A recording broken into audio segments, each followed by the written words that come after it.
સુરત શહેરની અડાજર પોલીસે હેસિસ તથા હાઇબ્રિડ ગાંજા તથા નેચરલ ગાંજા સાથે આરોપીને ઝડપી પાડી. સુરત પોલીસ કમિશનરના આદેશ મુજબ સમગ્ર સુરત શહેરમાંથી ડ્રગ્સ તથા નશાકારક ચીજવસ્તુઓનું વેચાણ કે હેરાફેરી ન થાય તે માટે સૂચના આપેલ, જેથી અડાજર પોલીસ સ્ટેશનના ઇન્સ્પેક્ટર વી.એ. જોગડાના આદેશથી ગાંજો, ચરસ, ડ્રગ્સના કેસો શોધી કાઢવા માટે સૂચના આપેલ.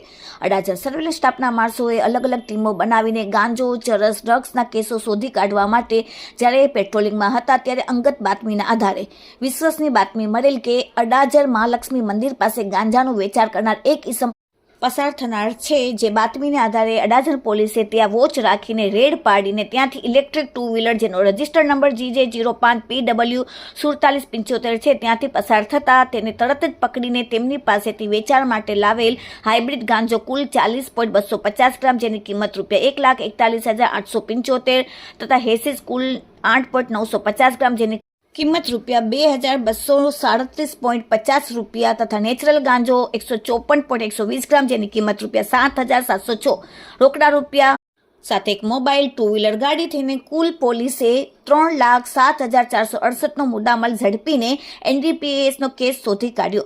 અટક કરેલ આરોપીનું નામ છે કેની દેવેન્દ્રભાઈ જરીવાલા, ઉંમર 30, રહેવાસી જલારામ રો હાઉસ, બાપ્સ હોસ્પિટલની પાછળ, અડાજર, સુરત. વારાને પકડીને અડાજર પોલીસે કાયદેસરની કાર્યવાહી કરી. Bureau report, daily India TV, Surat.